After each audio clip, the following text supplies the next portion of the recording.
Okay, let's see. This is Advisors Excel, excel.com. Wow, we got slow internet this afternoon. I've been having, do you have Quest or CenturyLink? We're or? on Integra, Oh, okay. and I don't know why. It's usually rapid until you really need it. Mine's been giving me trouble lately too. Which is really, really frustrating when your entire business is online. I can only imagine. Yeah. That would be bad. That's why I have this huge phone that I broke recently, but Yeah, nice I can run screen. it from there, the 4G. Okay, here's Advisors Excel.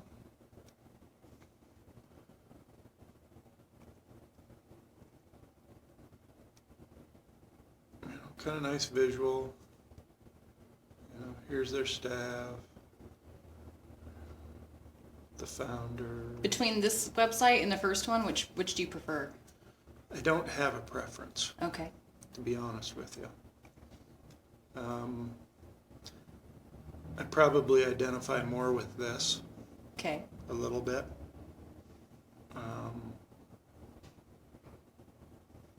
Do you think you'll need the same amount of pages up Yes, top? I know we will. Okay. Is there anything on there that you won't need? Yes.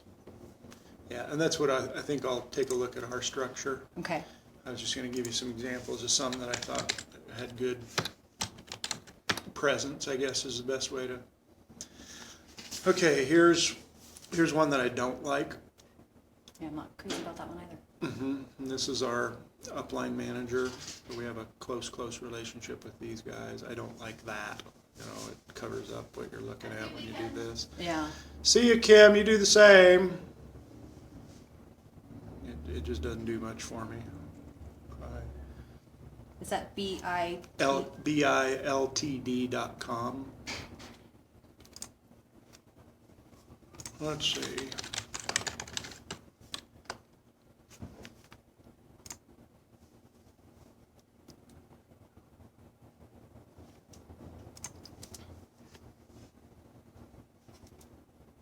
Here's another one of my primary competitors. I really don't like this. It looks cheesy. Yeah, it does. How do you feel about the side navigation? I don't like that. Okay. Yeah, it looks like it came out of a box. Just too Cheesy. Oh, they got flash up there. That's why it does that little bling thing, which means their SEO, their website's not very well optimized. Okay. Search engines don't read it. Flash. Okay. Okay, that's firstannuity.net.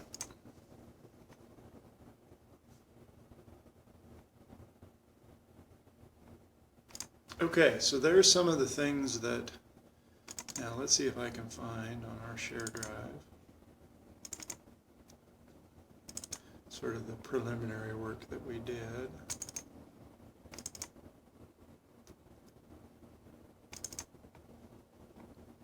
Okay, so there's an example of what we were looking at. Okay, yeah, so that's kind of an example. Let's leave that up there for a minute, but I wanted to go to is it Flatbread? Do you remember theirs? Flatbread? Flatbreadpizza.com.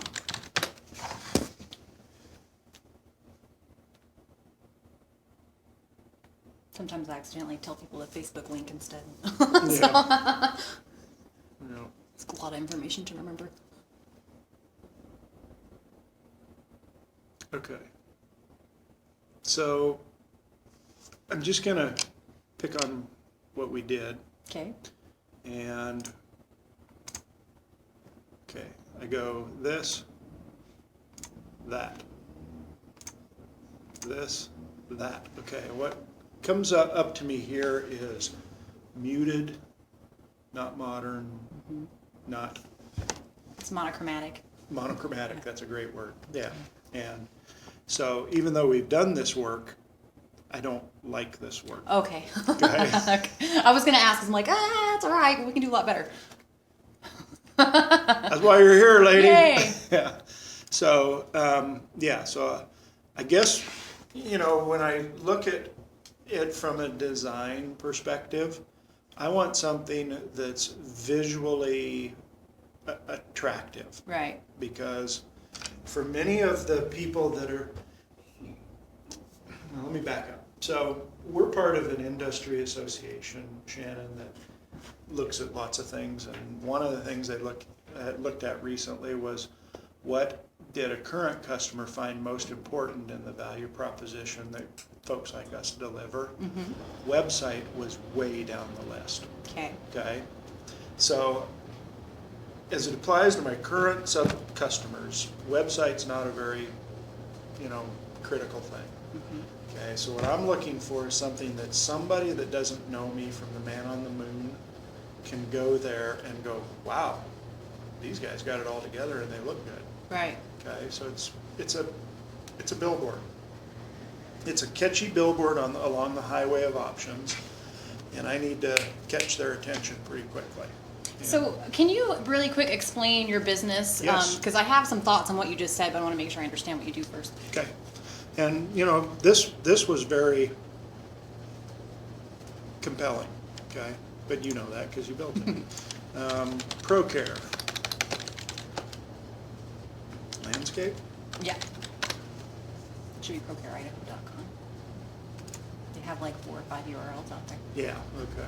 So even that, while very conservative from a design perspective, is eye-catching. The colors are good, it's bright, it's clean. Right. And this, I think you would say, is a fairly traditional design. Yeah, the purpose of this website is to the photography to tell the story. Yes. Because they have a professional photographer on staff, so they take a lot of photos, and so we designed the site so that the photos were the color where the there. attention went. Okay. So that's what I'm looking for is, visually compelling, attention getting. Does that make sense? Mm-hmm. Okay, so I'm going to explain my industry to you in a picture. Okay, so I'm the very, very large insurance company of America. Okay, and this pin's crap out. And so an insurance company builds products, and they want to distribute those products. And so they might build annuities, they might build life insurance, and some carriers are going to build property casualty products and things like that. The carriers that we work with primarily do this. Okay. Okay, annuities and life insurance policies. And let's say that there's some market segments, okay, that they want to penetrate. Not consumer segments, but agent segments, people that sell the product. So down here you've got consumers, okay, and there's a layer right here that we would call distribution. Okay, and distribution interfaces with consumers. Okay, so if you chose to buy a life insurance policy, you're going to access those products through distribution. And distribution is segmented in this country. And so I'll throw out some of the segments. The career side. Sometimes you hear it called captives. And that would be, in our town, you've heard of New York Life. Mm-hmm. Okay. Well, New York Life, it is a very, very large insurance company. And they have a career agency distribution system where they have people that are based here in Boise that work for them that sell their products, but it's not good enough just to sell their products. New York Life agents probably sell a variety of products from different carriers because New York Life can't build something for every consumer. Mm-hmm. Okay? So you have the career captive. You might also hear MetLife. It's like Northwestern Mutual, would that be Yes, there? exactly. Northwestern Mutual. Okay, and all of those career captives, they primarily sell the products of, the mothership, so to speak, but they'll sell other companies' products when they need it to be competitive in the marketplace. Okay, so you have career captives. How about banks? Okay, if you were to walk over to a U.S. bank right now and do business with them as a retail consumer, at some point, if you have any income or even can fog a mirror, they're probably going to have their investment or insurance, usually an investment person, talk to you. And an investment person in a bank sells mutual funds, variable annuities, retirement plans, life insurance, annuities, stuff like that. Okay, so that'd be a distribution segment. The broker-dealer, or what we in the world call the wirehouse community, sells a lot of insurance products. And this would be folks like Morgan Stanley, Smith Barney, Merrill Lynch, Edward Jones. Okay, that's a segment. So if you were to go in and talk to an Ed Jones guy or gal today, and they did small business retirement plan for you and sold you some mutual funds and stuff like that, they might also say, hey Shannon, do you have a buy-sell agreement? And does it, if you had a partner, and does it have life insurance? And you might need a variable or a fixed annuity, for your retirement plan, stuff like that. Okay. Okay. Then there's another channel out there called the independent channel. And these are primarily, and there's about 1 million of these people in the country who identify as independent. And they probably got their start in one of these channels, working for somebody. I went to Smith Barney and I got, 4 or 5 years of experience, and I got tired of the man telling me how I was going to sell and what I was going to sell, and I went independent. Mm-hmm. Okay. Almost all of our customers started in one of these channels working for somebody else. And they got their training, they got their experience, and at some point they said, take this job and shove it. And they went and opened their own shop. So these are all small business people, and they own their own deal. Okay? Like Linda Sue Shelton, do you know her, or what do you think? Linda's in the career captive. She's Okay. with Guardian Life Insurance. Okay, and so she's kind of in the blurry line between this and this. With Guardian, it's sort of I'll call it a looser career captive. She has a contract with Guardian, and that's who she has to pay homage to, and she's got a minimum production requirement. And in working with Guardian, she gets employee benefits, retirement plan, profit sharing, things that you'd associate with being an employee. But she's really a 1099 person. But let me tell you, if she doesn't sell enough Guardian product in a year, they're going to come yank her contract, and all those benefits go by the wayside. Okay. So they're almost a hybrid, but I found that actually New York Life and MetLife people who are W-2, work for the company, they sell outside of their primary carriers more than Guardian does. Okay. I've got a few Guardian people around the country that I work with, but they sell very little other insurance company product. Okay. And Guardian must keep a tight rein on them. Okay, so these are kind of the distribution channels. Now, most large insurance companies on these channels interface directly with those channels, and what they'll do is they have an internal sales force. They are called wholesalers. And I'll give you an example. If you were Jackson National is one of these very, very large insurance companies that's very active in these distribution channels. And I used to be a president of a bank investment and insurance unit. And the Jackson National wholesaler who works for the company, usually a vice president level individual, has a territory, would come out and he or she would call on my salespeople. And their whole shtick was, here's how Jackson National products work, here's where it's a fit with your consumers, and, can we get you to sell more of our product? Okay, so that was done by internal wholesalers, people that work for the company. Now, the downside of that is that it's very expensive to do it. You know, some of those wholesalers, I was a wholesaler once, I made $250,000 a year in a good year. Some years not so good, okay? But it has a high cost associated with it. But in these channels, carriers almost uniformly use their own internal sales force because they can control it. And you know that somebody who's working for you, at least while they're collecting a check, is 100% loyal to you. Okay? Now, in the independent distribution world, there's only a couple of carriers in the country that use their own internal sales force to go after the independent channel. Because there's so many and it's so spread out, it's really expensive to have enough staff to cover it.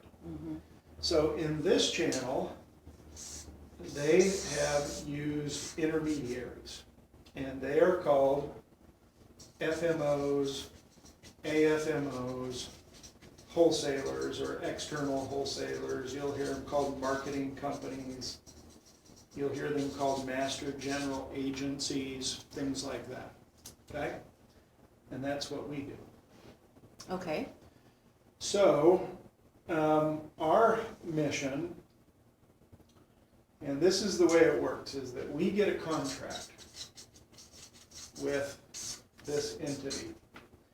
And I'm just going to say, let's say it's an annuity. And so let's say that annuity gets sold down here to Joe Q Public. And I've got an independent agent in Scranton, Pennsylvania that sells it. Now, let's say they sell a 10-year annuity. My agent in Hoboken, you know, $100,000 goes in of the consumer's money. He gets a check for $7,000 from the insurance carrier. That's his commission to sell the product. Okay, pretty common structure. Okay, I get 2 to 3%, so I get a check for $2,000 to $3,000. Okay, so and that's called in our vocabulary spread. So we earn a wholesaler spread. And our job, what very, very large insurance company of America wants me to do, if they're going to give me a contract that will give me 2 points of spread above what the agent gets paid, they want premium volume out of me. So they want me to go out to these independent people across the country and recruit them, sign them up to sell the products of this carrier, train them, motivate them, supervise them, all that good stuff. And if I can bring them enough premium, they'll give me a contract. They have various levels of contract based on the premium that we do. We do enough that we get top level contracts with our carriers. And typically to get a top level contract, you've got to bring a carrier 25 to 50 million in premium a year. Now, I'm a small operation, and to get really good contracts, you probably need to bring them 250 million a year or something like that. So I operate under a large FMO, and in my case, this one does 3 to 4 billion a year with a few carriers, and then they've got a bunch of littler guys like us that do 100 to 500 million a year underneath them. And what that allows us to do, Shannon, is participate in bonus pools and things like that on our own we wouldn't be big enough to Like get. insurance almost? Yeah, so it's just I call it a Amway structure, you know, it's a hierarchical structure. So we've got to go out and recruit independent agents, and I work exclusively in the independent distribution channel. If I go over here and try and call on guys at Merrill Lynch, this company's going to say, hey, knock it off. We have our own people in there. If I go call on a bank, same thing, they're going to say, knock it off. You know, we won't even let you contract with a bank. If it comes in, forget it. We're not going to let you do it. Okay? So that's how we operate. And the reasons that the carriers do this is that And they can build the cost of distribution into the product, and they don't have to have a whole group of guys and gals sitting around at, you know, $100.25, $1.50 salary before a sale ever comes in. Mm-hmm. So it's a variable expense to them, and if sales go down, the expense goes down, and so on and so forth. Really scalable. Yep. Now, before I started my own shop here, I was the guy that ran this for Transamerica Occidental Life. And so my job was to manage all these wholesalers that were out there doing that and keep them motivated. It's, you know, they'll have a limited staff to go out and recruit more wholesalers and manage the ones that you've got and kick the ones out that aren't doing stuff. Okay. Does that help? Yeah. Yeah, it does. So I'm curious, you said part of the job with the independent distributors is to educate them. Yep. In your industry, our website's not used for that purpose? Is it more like face-to-face kind of training, or, okay. So let's talk about my company for a bit, and that'll probably help you with with the website. And let's go back to see if it popped up there. No.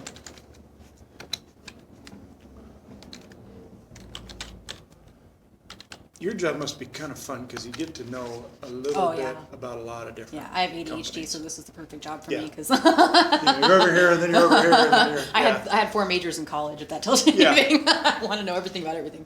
Oh yeah, you and I are. So you're familiar with Colby? You ever heard of that? Mm-mm. Okay, so you should do this sometime. It's fun. So Colby is one of these personality profiles. Oh, okay. And it measures you based on 4 criteria: fact finder, follow through, quick start, implementer. And from a personality perspective, it just really is what it sounds like. Are you primarily a high fact finder? Do you have high follow through, quick starts, get shit going? Mm-hmm. Okay. Implementer is the person you probably want to put on a real project or anything. So everybody in our staff gets one of these so that we know how we all work. Okay, so for me, I'm a high fact finder. You know, it's 0 to 10. I'm a 7. You'd probably be way high up here. And then you keep going across, but I'm an even higher quick start. But look at this, I have no follow through. So you found my blind spot this week. You know, I want to get this shit going as quick. I got to research it. But don't expect me to follow through. Okay.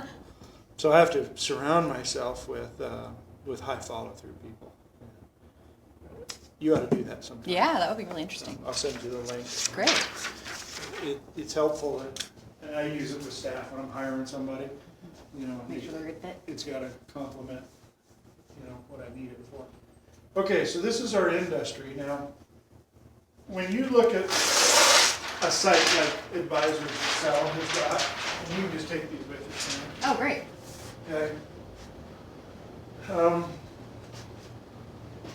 Okay. World-class insurance marketing organization focused on helping independent advisors, okay, that's where we're at, increase their life insurance and annuity business. Our mission is simple and straightforward yet powerful. We never forget our advisors are our clients. That doesn't mean anything. Mm-hmm. But when you look at these competitors of mine, there are hundreds of them, okay? And we all have the same 10 carriers. Like in my business, I have 3 carriers. I have Allianz, American Equity, and Aviva are my 3 primaries. Now, most carriers want $25 million plus in premium to keep a top level contract. If I'm a $100 million player, you can figure I got 2 or 3 focus carriers and then a few smaller ones. And that's typical for everybody. Like these guys, I know them real well.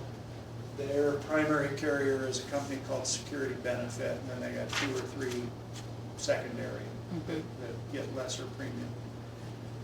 So we all have the same product. We all have the same compensation structure. It's kind of commoditized. And we're all chasing the same audience of advisors.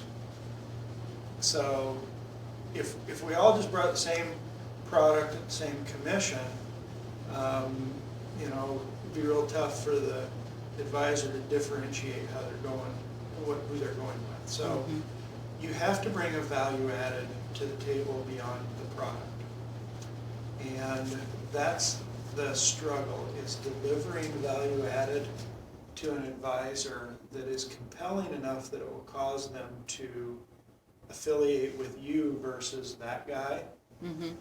And doing it in a way that it actually works.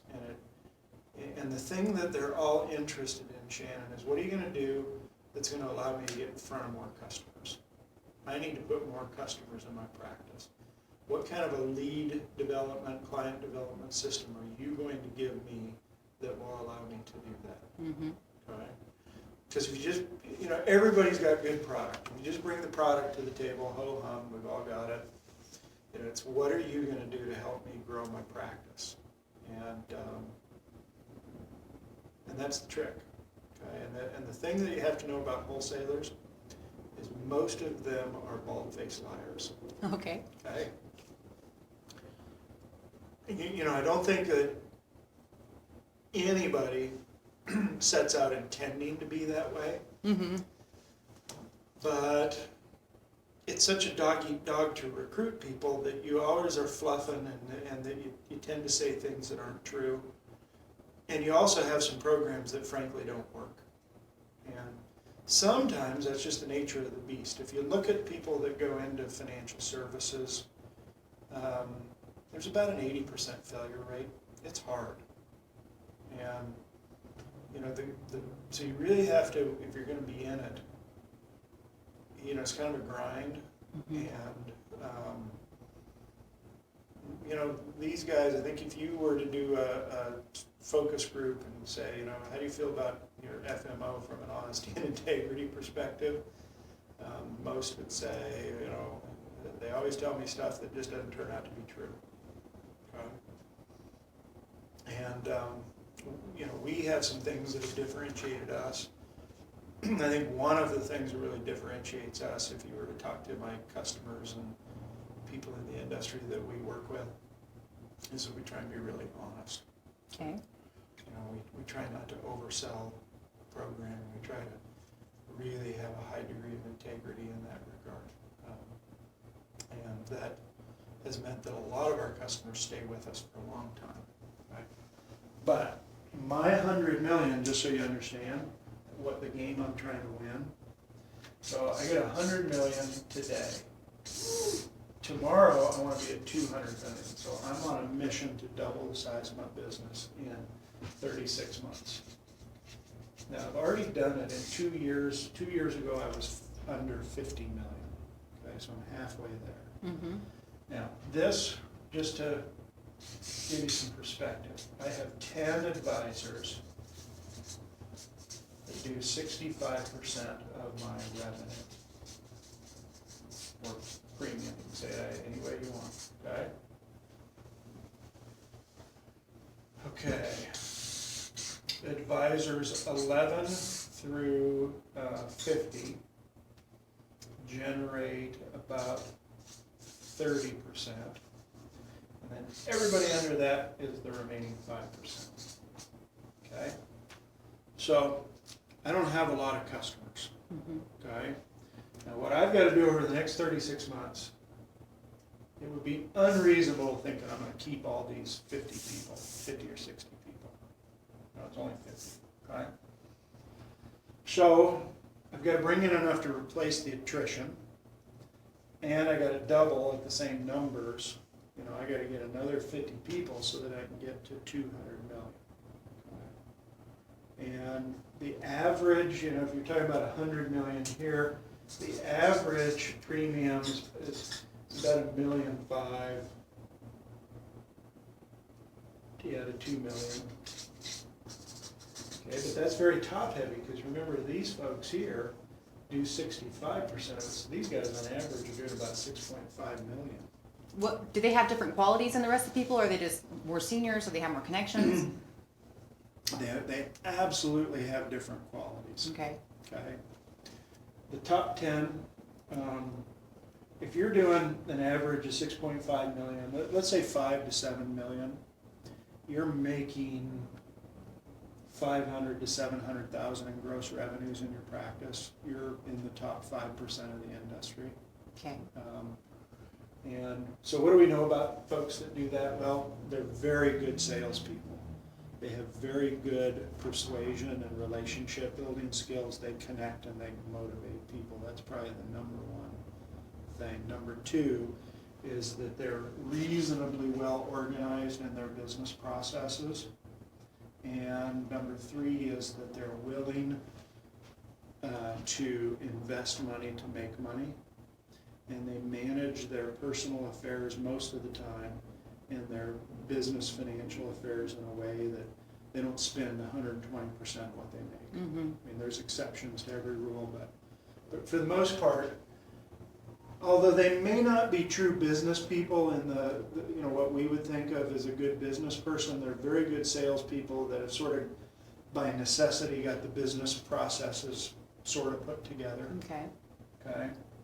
Down here, you could have people that are up here as well in terms of their total practice, but maybe they just don't put it all in insurance products. You know, so they might be utilizing products we don't distribute, so we're only getting a small slice of their stuff. Okay. Okay. Down here, you may have people that aren't willing to invest to make money. They just don't understand the investment cycle. Not as organized in their business processes, not as persuasive. You know, it could be a lot of things, and usually is a lot of things, but just not as effective. And that's okay. What we like to say from our ideal client profile, Mm-hmm. and this is probably important for how we present ourselves and build our brand. So let's just draw a pyramid, and let's say that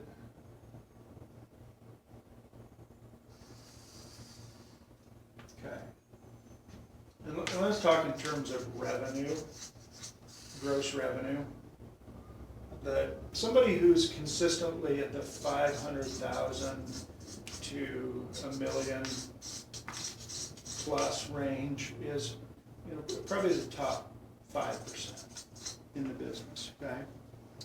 And for the most part, those people are sort of immune to our pitch because they don't need a lot of things, Mm-hmm. okay?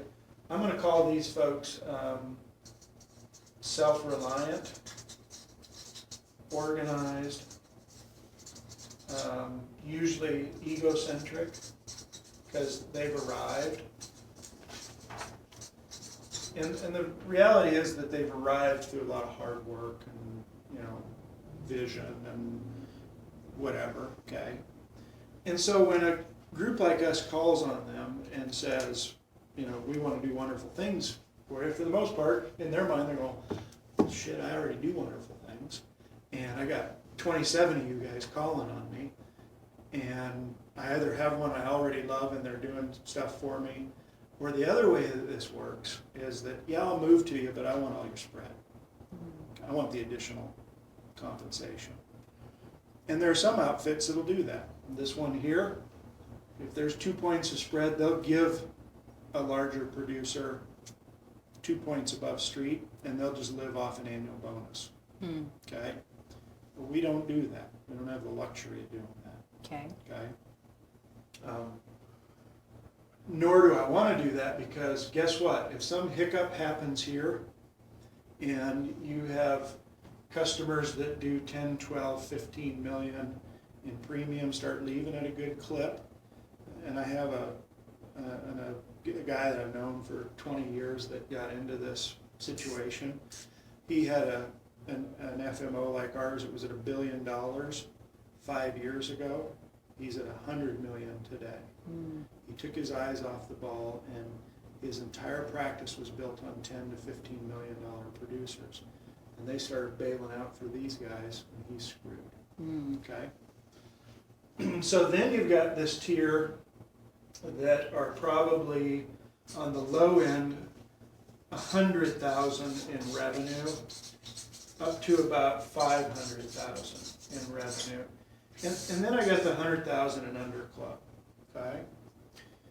Now, where we feel that we can make a real impact, and we have, is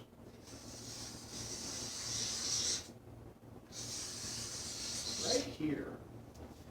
A guy or a gal that does about 85,000 in their practice and revenue on the bottom side, maybe on the high side about 250 to 300. Okay? We can talk value added with them all day because they need something. They have not yet arrived. And if they think that I've got something that can help them get to the next level, they're open to it. Now you have to be careful because particularly as you get closer to here, and if they're older, there's probably a reason they haven't arrived. Right. And, you know, like teaching a pig to read, right, ain't gonna happen, it's gonna irritate the pig. So we have to choose very carefully, and we have sort of a scoring diagnostic process that we try and get our recruiting people to use all the time. And it's, you know, the simplest explanation is we try not to recruit ding-dongs, okay? We're looking for somebody who's a go-getter, who's eager, who's proven that they can sell, and we're trying to identify what are the things that are causing them to not get to this level. And if it's something that we can look at and say, yeah, we can apply a solution to that, then great, we'll bring you in, okay? Now in our business, that's never 100% proposition. You know, if I was effective at it 50% of the time, I'd probably win the game. But realistically, it's probably 25, 30% of the time. Okay. Because people a lot of times tell you what you want to hear, and you know, and they're looking for the answer, and the answer may be in the mirror. So this is really where we fit. Now, we have won some folks up here, okay? And I've got, what do I got? Right now I've got, in our top 10, we've got a few people that we've brought to that level. I've got a few that came to us at that level, okay? But I'm pretty careful not to purposely go after that because they can be here a while, gone tomorrow. And when you've got somebody that's generating, and I had this happen, I recruited somebody out of Florida at this level, and they were generating 100,000 in revenue in my practice here, and they left overnight, okay, and went with these guys. And that hurts. You know, I don't want a single customer to leave and I have a $100,000 hole to fill. Okay. Make sense? So we got to get more of these people. We want to avoid here, okay? Unless, you know, there's a really good reason for it. You're brand new to independence, not to the industry. I don't do newbies, okay? I don't know. You know, you had a major medical event that's behind you now, or something. If you can spin a good story, we'll think about it. And 8 out of 10 times say no. So that's kind of what we're focused into. This is our key demographic here, where we think we can add value. Now, let me tell you the value that we add. I think that's important, and then we'll get right into this piece of it. So, okay, so stupid analogy, but spokes on a wheel. Okay, so we always like to say that if you're running a successful practice, that you have to have a lot of, they call it marketing, I call it advertising. Okay, you have to have a lot of advertising efforts going on. And in this business, an advertising effort is nothing more than some sort of a program that causes a consumer, a potential consumer, to step up and say, yeah, I'd be interested in learning more about what you do, Shannon. I'd like to talk to you. I think I have a need. I want to talk to you about what you do, and maybe you'll be a good fit for me. If we were in the auto industry, out selling cars, you know, when somebody shows up on the lot, they call that an up. You're up. You know, go get them. Our folks need a variety of programs to get ups, to get opportunities to pitch themselves. Okay. So we have built a number of these spokes. And so we have a federal market program. And today, this is our single number one most important value add. Okay? And here's the problem, Shannon. Today, I'm a one-trick pony. Okay? That's a big part of my value proposition right there. And the way this works, and we got into this back in 2007, is that I have a little company over in Denver that does pre-retirement financial literacy workshops for federal agencies. And our pitch is real simple.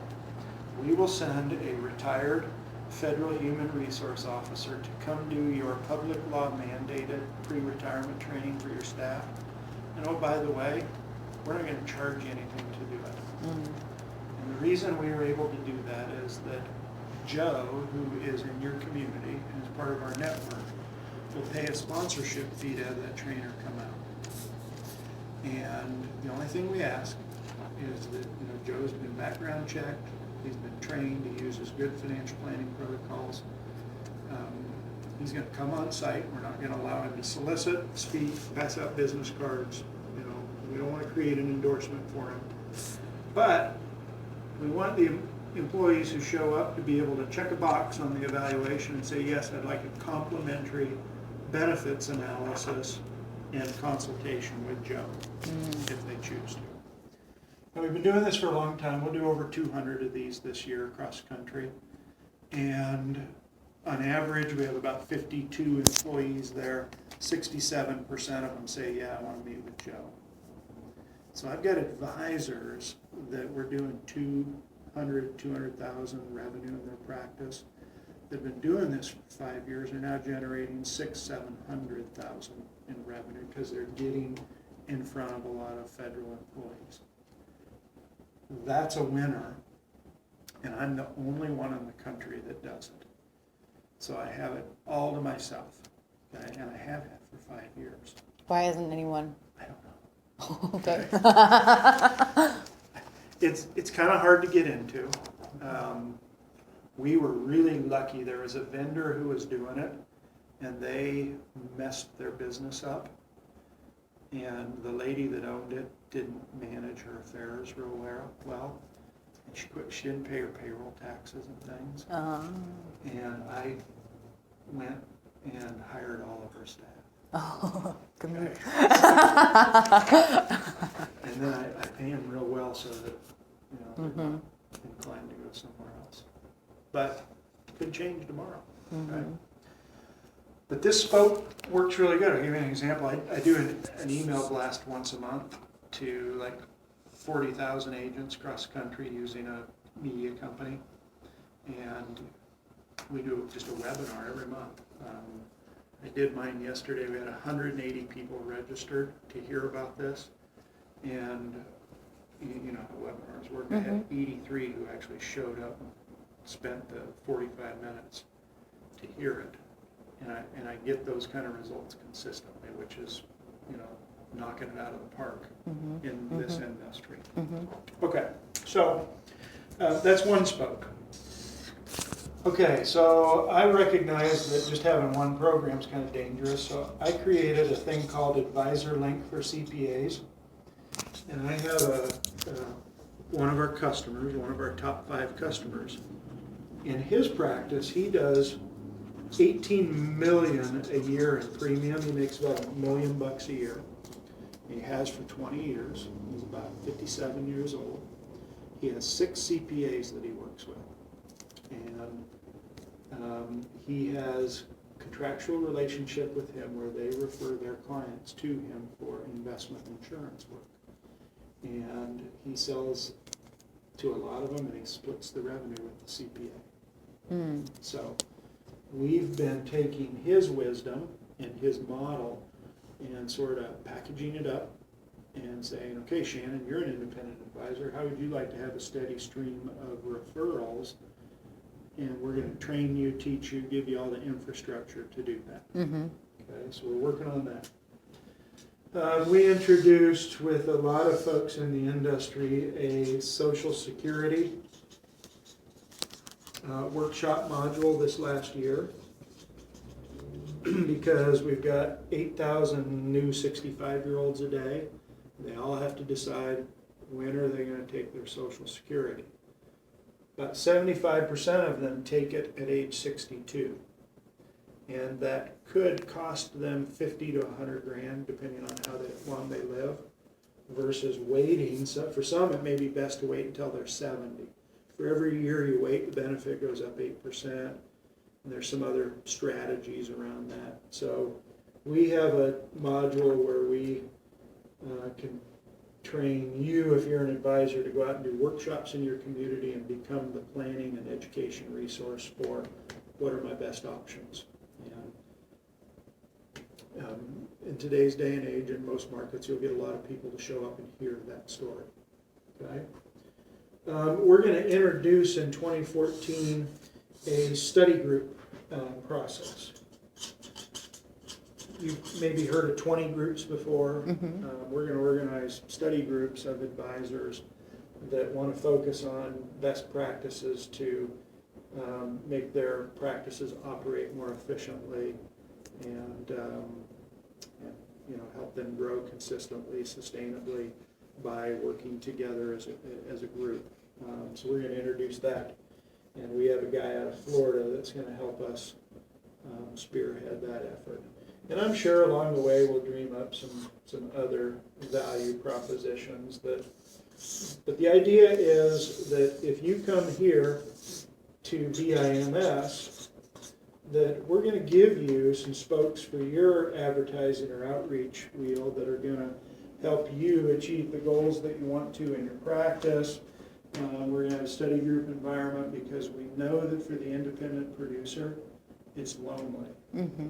There aren't opportunities to collaborate, have peers, learn from, what the other guys and gals in the office are doing. So we want to create that home environment where you can do that. Okay. And so that's what we're trying to accomplish. Now the website has got to, in a really visually enticing, concise, and simple way, explain all that. Okay. And is it something that you're wanting, is that why you want to log in? Because it needs to be behind closed doors, or it can be out there? What we're talking about so far should be out there. Okay. Okay? Do you have like all the documentation or training resources that you give these people? Like, can I have access to that to read it? Sure. And, okay, great. Yep, that we have. We need to build some more. So I think that, when you look at Advisors Excel's site, the thing that I guess grabs me about this site, the more I look at it, probably the better it is. But they're trying to say things with pictures, which I think is good. Really good photography too. Yeah, high quality. And, we need to emulate that. If we're going to use photography, it's got to be really good. Mm-hmm.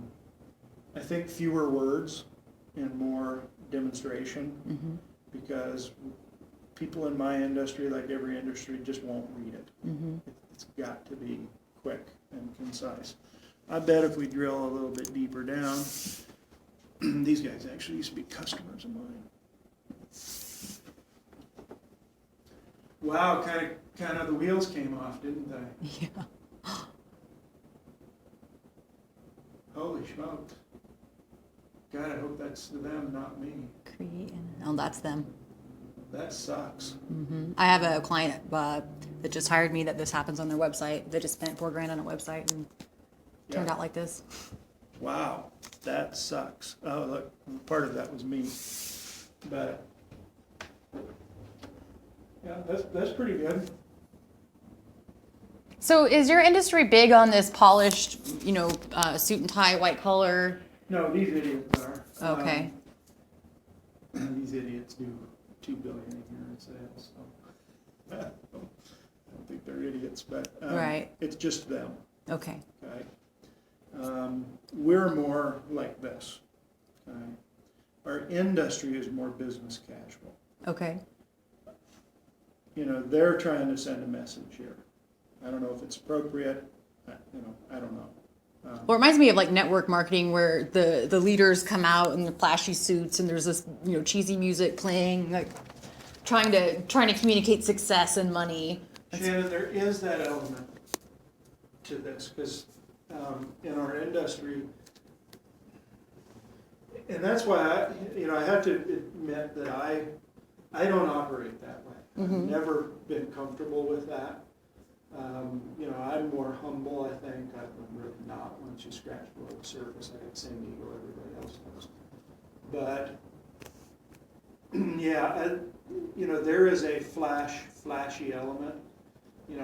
Come to us. We're going to show you how to, be the $1 million producer. You see all these grandiose things like, come to the $1 Million Academy. We're going to show you how to make $1 million even though you're at 20,000 a day. Right.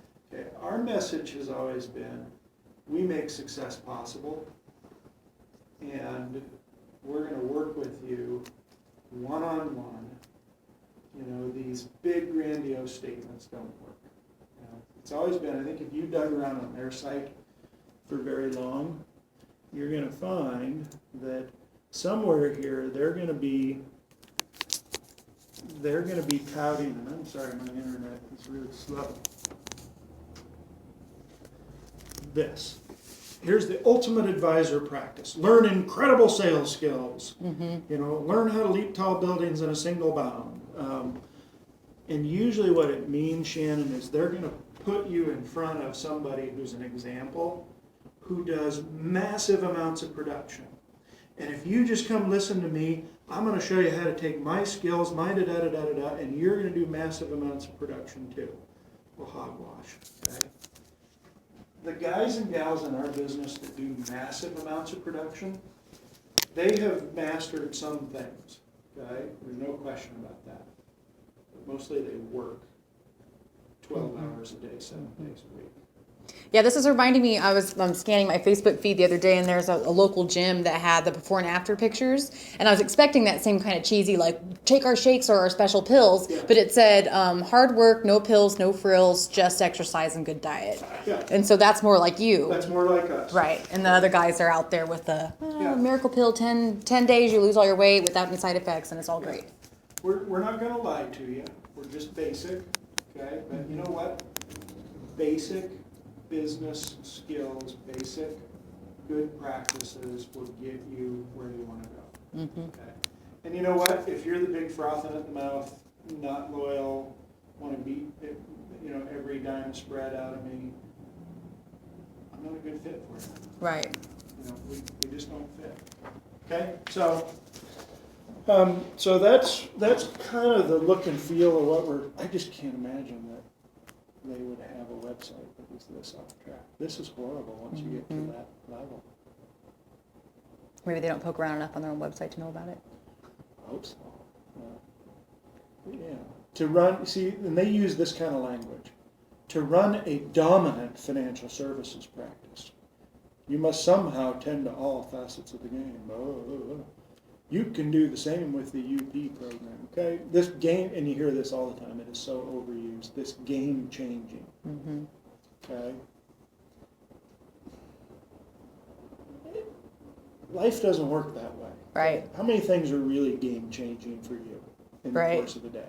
Okay? If it was all like that, I just had this discussion with James Badal because I'm redoing his website right now, and I'm like, we have to take groundbreaking technology off your website, because unless it makes your coffee from your cell phone or something that's really revolutionary, you got to take it off. You can't. You gotta tell people the real value. You got to tell it really yeah, fast. Google, Facebook, that was groundbreaking. Right. Okay? But you're not that. Right. Okay. So let's tell them what you are. Yeah, and what we are is we're committed, we're dedicated, we're gonna be there, we're gonna work with you. Mm-hmm. We're gonna help you identify best practices, we're gonna help you round out your practice. I'm gonna give you tools that will actually get you in front of people consistently at a low cost. You know, we're just basic, Right. okay? So when you say that the people rated website low priority, is that because the training and education isn't integrated into That's most people's websites? Okay. It's face to face. Well, I mean, but has anyone tried it? Has anyone developed? Okay, because that's probably the reason people don't value websites, because they go there and they just see these marketing messages and there's no real. Yep. Now, I want to be clear with you. First strategy for our website is to get out there. Okay. Okay? And I'll tell you, in the past for us, you're kind of catching us at a place on the curve. In the past, a website wasn't real critical because so much of what we did was face to face. Right. And a lot of what we did and the way that we grew this was that my team, which was one then, and the recruiting side would identify somebody who was a good prospect. And they would put them in front of me. And I would close them. And then I would either go out and see them or I'd have them come here. And we'd finish that and do the education, get the plan in place, and then I'd pass them off to a relationship manager. Well, we can't do that anymore. Okay? The website has got to tell the John Davis story. Okay, and why we're different, and, because I just can't do it when you've got 83 people, and come on here, I want to show you something. It's still, Shannon, not a super high volume thing, but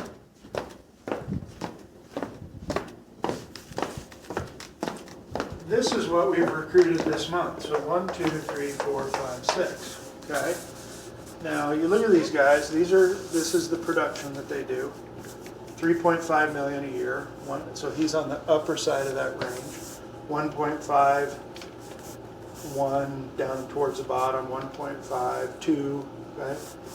Now I can't spend 3 or 4 hours with each person, and keep in mind that it took 5 times this number of people that had to be sifted through to get down to this. Now I'll tell you where I do spend my time, right here, okay? So this guy, look at the number, 12 million, okay? I probably spent 10 hours working that deal.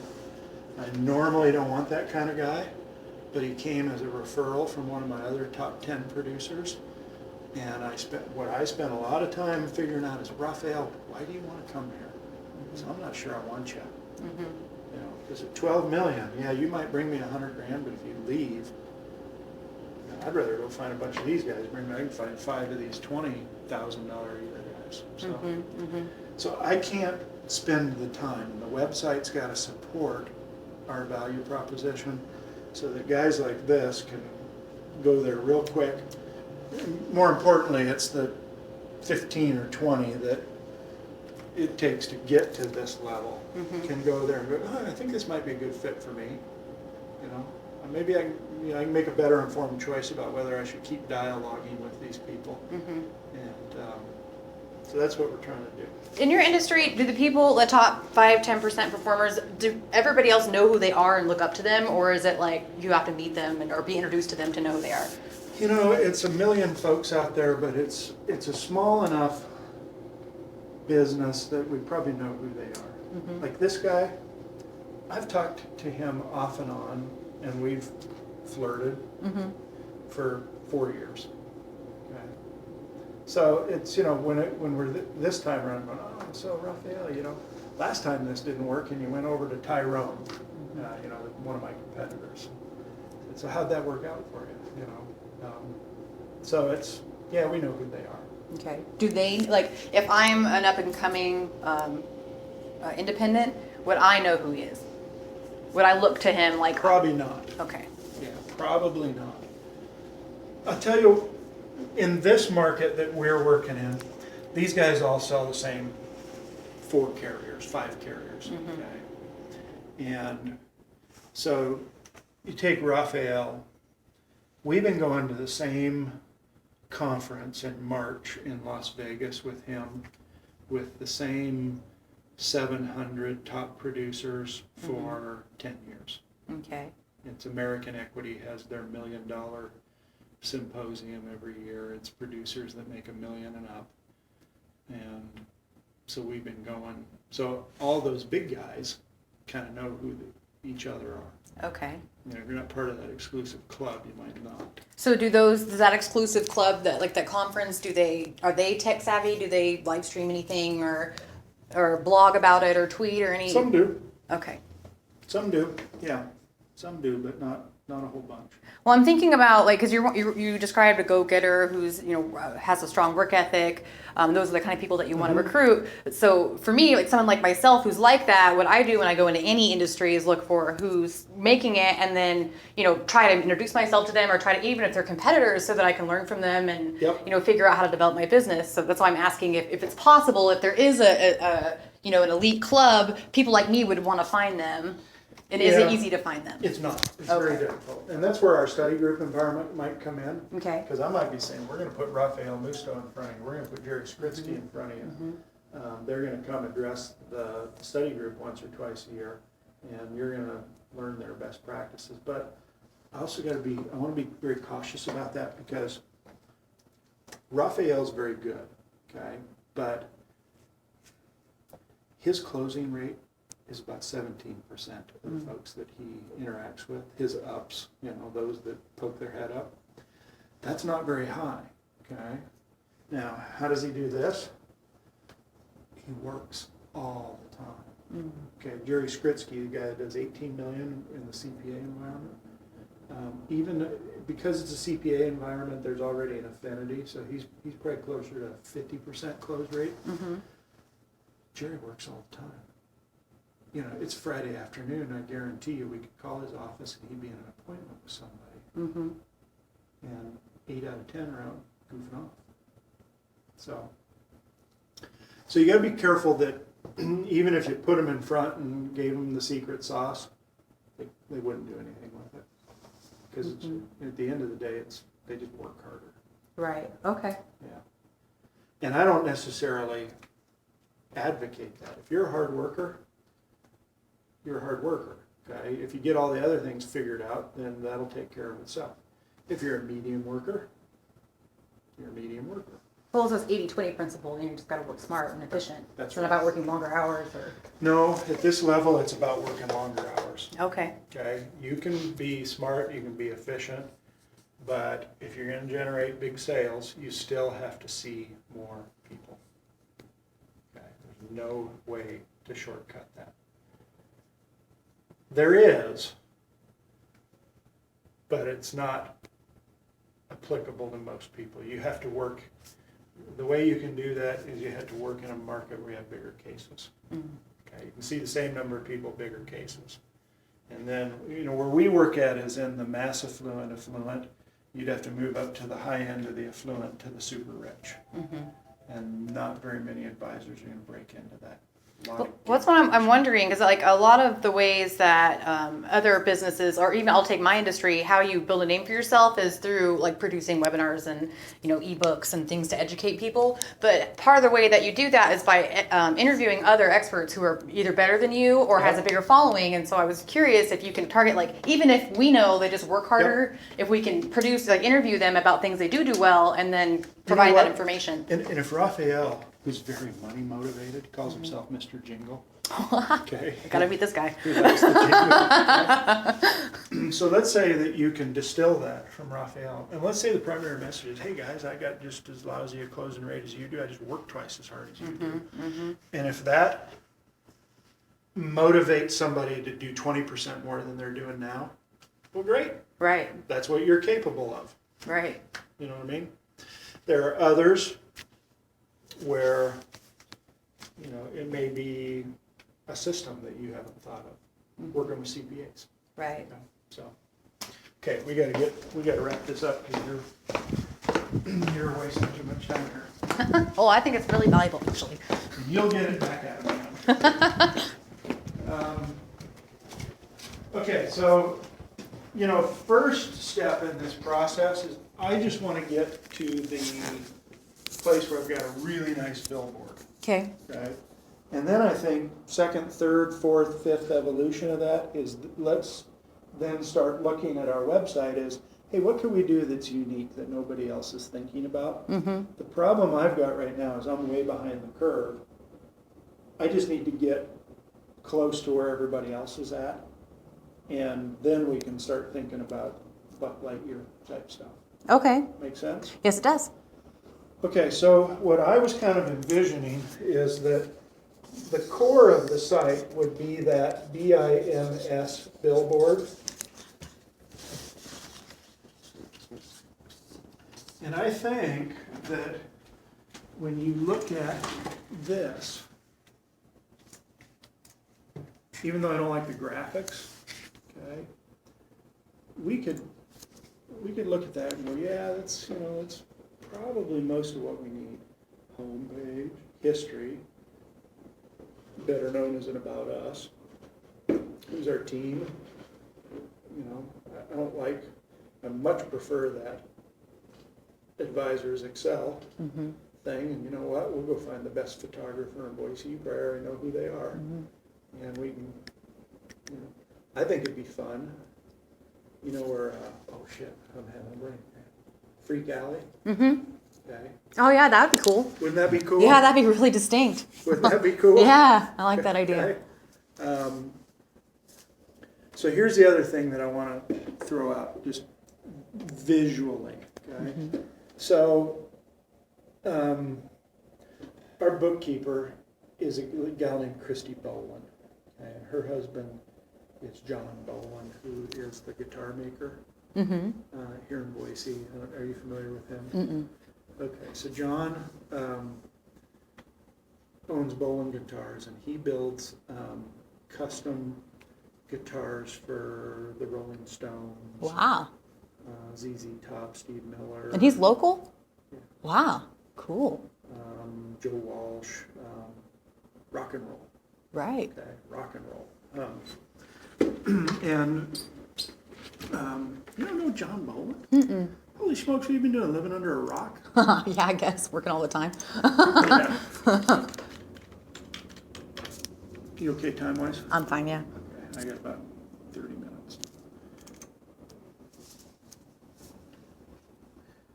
Okay, so here's John Boland's website. And it's, he's a master luthier. He builds this kind of shit, okay?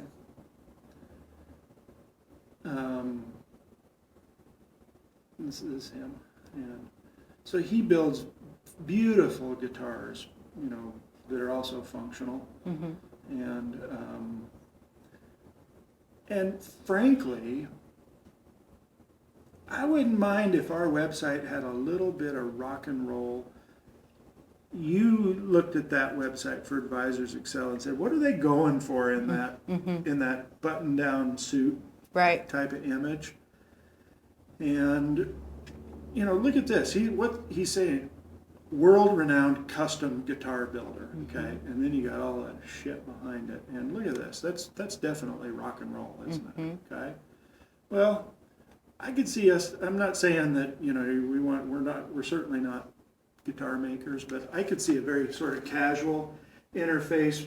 Pictures of us individually in Freak Alley. Something that is so different from the normal button-down.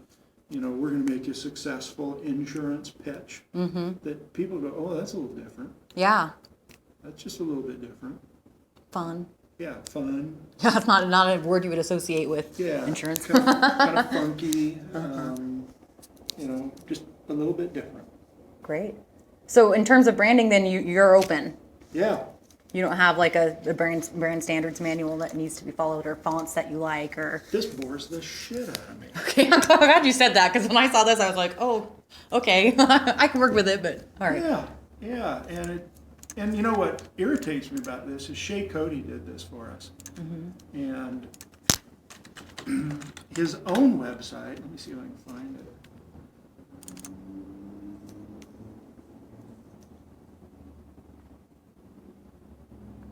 This is his own website. Mm-hmm. I mean, he's got a high design and entertainment ethic in his own website, and he sure doesn't get it through for us. Why do you think that is? Oh, I think he's too busy. Oh, He's the lead designer for Precor. okay. Oh, this is the guy that doesn't do Yeah. it full time. Okay. So he has a full-time job, you know. But, you know, he's done good work for other people. Look at that. That's really clean. You know. That's really nice. Okay. Kind of traditional, but so anyway. So I'm just looking for something different, and it doesn't need to be this button down. You know, I think it'd be cool if we came up with something that people go, "That's a wholesaler? Right. You gotta be kidding." So Awesome. dazzle me. What about the logo? Is that something that we can change, or does it need to be the same?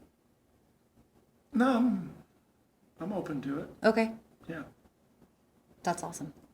yeah, I'm open to it. And right now you have Twitter and Facebook. Do you actually have those, or No, okay? okay, we don't. So, okay, so here's what I need you to do. Okay. Okay, BIMS is going to be the center of that thing. Okay, and I think we've kind of nailed it home about us, our team. But we look at our value added, and there's, we're going to build sites off of this, like for our ALCPA program. Okay, we need a site. Our federal program, these might just be microsites, but okay, but we need that.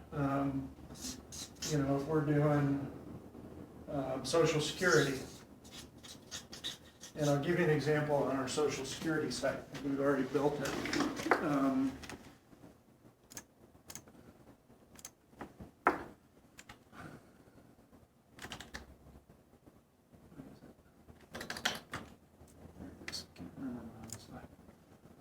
Okay, so this is our Social Security Blueprint program. Okay, pretty standard. Okay, but that's okay. It's one of our value addeds. Very text heavy. Okay, but right now this, because it's what we have, this would be connected to it. Okay, and our vision with these is that you look at this advisor login. That one's not functional right now, but as we develop these, we're going to put content behind there for those that are utilizing the program. Stuff that wouldn't be accessible to those that are just coming in from the public to be a looky-loo. Okay. Okay? So you're not looking at like the behind the login doesn't need to be super complicated. Like, okay. Not individual. It's something we have a single password and we might change it every quarter or something Okay. like that. Okay. So, this is pretty safe, but way too text heavy. Nobody's going to sit and read that. You got to say, what's in it for me? Right. This is the best damn Social Security program of all of them out there, or whatever, without keeping it within our ethos of being credible and all that good stuff. Okay. But right now, what we need to get going is we need sort of the BIMS, the core BIMS site, and Social Security Blueprint. We have that, so that's here. This is here. This we'll need to build, but right now we got to start right here, and get that finished out. Okay. Okay. And and you got this sort of stupid blueprint to work with in terms of the structure, but marketing, it's a misnomer. What we're talking about is these value-added programs that we're talking about. Right. And so I think initially our page structure is going to be,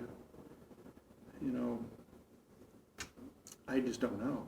Well, go back to that first website you showed me because you were looking at. I asked you if all of the things on that website. Yeah, it was that one. So the billboard doesn't need to have all this. It needs to be simpler than this, or. So, who we are. No, I tell you, I like this. Okay. As long as it operates. It doesn't operate. It doesn't operate that well. Okay, but here's where I differ, okay? Okay, our story. Well done, everybody got a story. Okay, let's wait for their story to come up. But it's all text. Mm-hmm. Nobody's going to read text about your story. Right. Okay? Much better in a video. Yeah, exactly. And to be better for your optimization too. Yeah, okay. I mean, really, does anybody care that that's the kitchen it started in? Mm-hmm. No, not really. Okay. So, you know what? Now this, okay, that's real good. That's high quality. I don't know what he's going to say, but yeah, I think it's got to be simple, clean, and it's got to be, hey, this is our story. This is why we're different. Mm-hmm. And it can't be this text heavy because nobody's going to read it. So are you writing the copy, or do you want me to write the copy? I think it's going to be a shared responsibility. You saw my 2 follow through. Okay, I'm just telling you. Well, what I usually do in these situations is interview Yes. you, and then I will write it from the interview. Yep. Okay. Okay. Yeah, I think, you know, a lot of these things here, you know, if we were to sketch it out,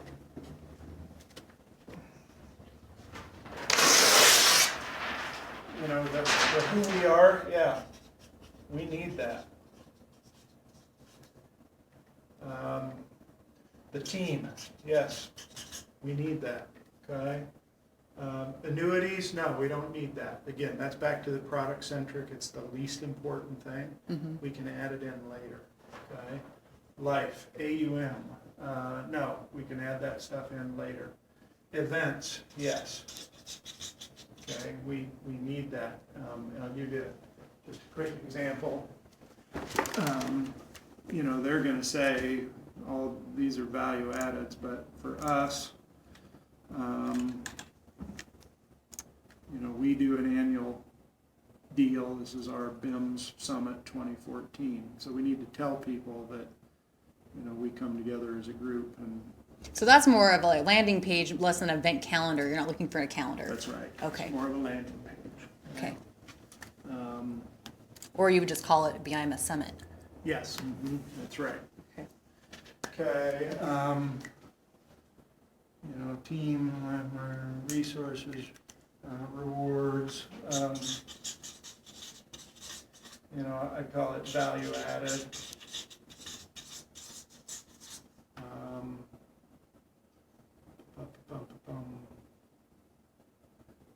You know, those would probably be the things that I would start with. And, you know, on the who we are, you know, I think that, you know, I like what they've done. You know, I really like that life at BIMS. We could probably do something fun with that. Yeah, I think our story could be conveyed quickly, and what makes us different. Yeah, I think we can enunciate what makes us different. You know, where are we at? You know, I think you get a professional photog up here, we've got a good story to tell. Mm-hmm. You know, people like to see that visual, where are you at physically. Mm-hmm. The other thing I get a lot of is people don't, you know, there's very few FMOs out here in Boise or in the West. Most of them are Midwest, East, so, you know, we can maybe focus on Boise. Mm-hmm. You know, where's Boise? Because sooner or later, we're gonna ask you to come here to get trained. Mm-hmm. Oh, so you could have a Boise page on there almost. Yeah. Okay. Mhm. Yeah, certainly the contact us. Okay, and yes, we would like a leaderboard. And we would like an advisory council page, because we do, you know, we have a council of our customers that drives us. Is the leaderboard just a list of people, or is it interactive, or? I don't know, we're about to find out. Okay. Oh, look at that. See, and you don't give real names, but what they're trying to communicate here is that, you know, that, and this is probably more internally for them, is, you can see they focus on big producers. And so you see a lot of these folks, their production's in the $10 to $18 million range. and they've got a number of them. I would imagine this probably has something to do with an internal sales contest. And so their customers have created these names for themselves. And they're coming in and saying, how am I doing versus Gazelle? You know, our leaderboard needs to be about competition and recognition. These advisors are very competitive. Okay. And so I probably want to focus in on my top 10 and not so much on production, but just where are they at in the top 10. Okay, so you don't want that many people on it. No, Okay. no. And I could do this in an environment where, you know, I'd say, you know, what separates from the top to the next? You know, what's the difference? You know, because I'll get a guy like Bill Nichols come in and go, oh shit, I'm only out by $2 million from number one. I better kick it in gear. Or, you know, what do I need to do to get in the top 10? That's right. So I know we're not getting down into the nitty gritty, but is this at least giving you a... Yeah, I can go through and I'll go back and look at these pages and make sure that you want all of them before we move forward. And then I can schedule a meeting with the photographer if you want to meet the person and figure out what their charge. And I actually know one that does really good video and audio. Or so I might try to find one that can do both. That way we less contractors to manage. Okay. And then I manage them for you. You just say, yes, I approve the rate, let's go. Yep. And then I tell them what to do and where everybody needs to meet, like a project manager. Yep. Great. So over the weekend, then I can actually go in and sketch out on a piece of paper what I'm envisioning That would be awesome. in these, so that by Monday you've got That would be perfect. sort of the deal. Perfect. Yep. And then we'll plan phase 2 onward down the road. Yeah. And you know, I tell you what I'm looking for is not so much a proposal from you, is just Plan. Yeah, plan. And John, this is what I think it's going to cost over this time period. Okay. And you know what we both know is that it's going to cost more than we both think. You know, when we look at it a year from now, we're going, well, we spent more than we thought, but did we get what we wanted? Right. And I think right now on the initial go around, kind of the number that I've got in my head is somewhere between $5,000 and $7,000. Okay. I don't know if that gives you enough to work with. Yeah, it should. It's like $350 a page. Yeah. Are you concerned with SEO right now or just getting the billboard done and getting some copy done? And Not concerned with SEO Okay. at all. Okay, good. Yeah. Or not, good, I but know, that's but- good for direction for me. Yeah. Changes the way I look at the website. Yep. Okay. And then I think we just, you know, kind of get going with it. Okay. And you know, proposal wise and all that, I'm not out talking to other people. You know, I've said we're gonna work with Shannon, we're gonna get this done, so Great. I'm excited. let's It's just, a really good fit because all the stuff that you've said is like my ideal situation. The funky photography and being willing to experiment with what's not industry standard. Usually what I have is they sit down and they give me 3 examples and they want exactly what they did in the same copy and the same everything. And my understanding is you want to be different and distinct and you still communicate the value, concise, great photography. And for now, just the billboard, and we'll focus on the lead generation at some other point. Yeah. Okay. Yeah. Perfect. And I'm not afraid to look different. Okay. You know, I hate to say rock and roll motorcycle. I mean, I'm not the tattooed up guy. But, Right. But that's a little bit different. You're wanting energy, Yes. basically. So maybe not rock and roll and skulls and guitars, but something that. Yeah. And I just don't want to be this guy. Yeah. I just don't want to be that guy. Yeah, you want to be that guy. Okay. That guy. That's dull. I don't like the pictures either. Reminds me of a real estate salesperson. Yeah. That's dull.